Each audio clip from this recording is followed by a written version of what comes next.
Entertainment. Have you ever sat back and said something like this? Oh, no one cares what that actor thinks. No one cares what LeBron James says. You ever say anything like that? I'm not pointing fingers. I've said things like that before too, and I was dead wrong, and so were you. The truth is, I know you're probably into history because I'm into history, but you're at least aware of it even if you're not into it. And the history of the world, when you look at any culture, pick it, whatever the culture is, the Mongols, the Romans, the small Indian tribe somewhere, whatever the culture is, entertainment was always an important part of the culture, whether it's movies or plays or whatever the case may be. Entertainment is a part of society, and it's an important part of society. People learn values from the entertainment they consume. Now, you can be mad about that or say it shouldn't be that way, and maybe it shouldn't be that way, but that is human nature. I mean, look, me, I was shaped by the things I watched as a kid. My old man wasn't exactly into movies, but whenever we sat down and watched movies, we watched John Wayne movies.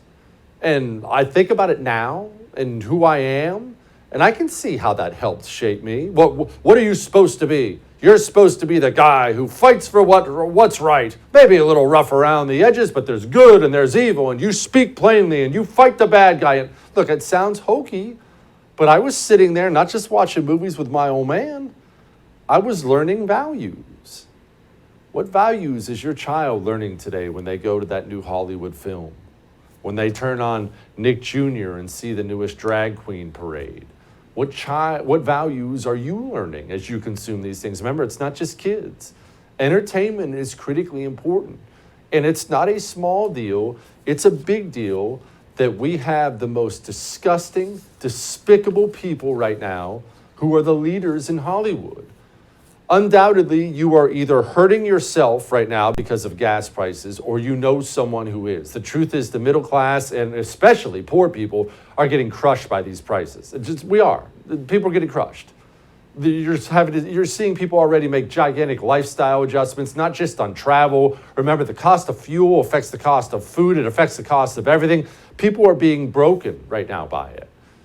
And these are the people who lead our entertainment industry. This is Mark Ruffalo. He's all kinds of excited about these prices.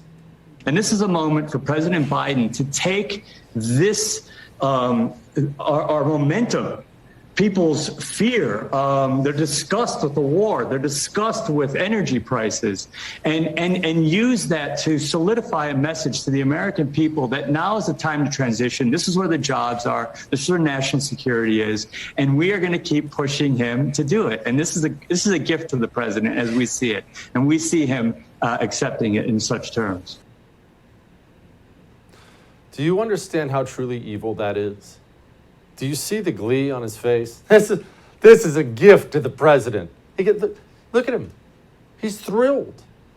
When you think about gas prices, maybe you're even one of these climate change believers. That's fine, whatever. But you still think about the prices out there right now, and it does something inside of you, right? Even if you're personally doing fine, you do think about the people who are being crushed by this. That doesn't enter his head. That way of thinking would never even occur to him. You see, he believes, because it's his religion, have I told you that before? Because it's religion, he believes beyond the shadow of a doubt that he is right, that he is the good guy. And keep in mind, there is no bigger death cult on the planet right now than climate change people. I'm not trying to be over the top when I say that. If you look at the climate change agenda, the stop CO2 agenda, and if you were to tonight snap your fingers and just give them everything they want, the death toll from that worldwide would far exceed Hitler, Mao, Stalin, Genghis Khan, whoever combined. Far exceed. The number might reach the billion. Why? How's that possible? Well, that's what it's designed to do. It's designed to kill. It's designed to reduce the human population. Because when you buy into the lie that CO2 is killing the planet, well, What do you think you're breathing out right now? Everything you do produces CO2. They think you're the plague. They believe you're a virus on the planet, and they believe to save Mother Earth, or whatever these atheist freaks believe, you have to die. And they believe it all the way, and in the process of killing those billion people or so, they would believe they're the good guy. Again, it just comes back to standard communist thinking. How could someone like Pol Pot kill 25% of his country, and then when asked about it later on in his life, say, hey, I'm not a violent dude. I'm fine. What's your problem? Because they do believe they're on a mission for good, because it is their religion. Mark Ruffalo is worth tens of millions of dollars. He'll never see the effect of any of this. He doesn't worry about gas prices. Gas could go to $50 a gallon. It wouldn't affect Mark Ruffalo at all. And he would look down on all the people suffering, starving to death, having their way of life wiped out.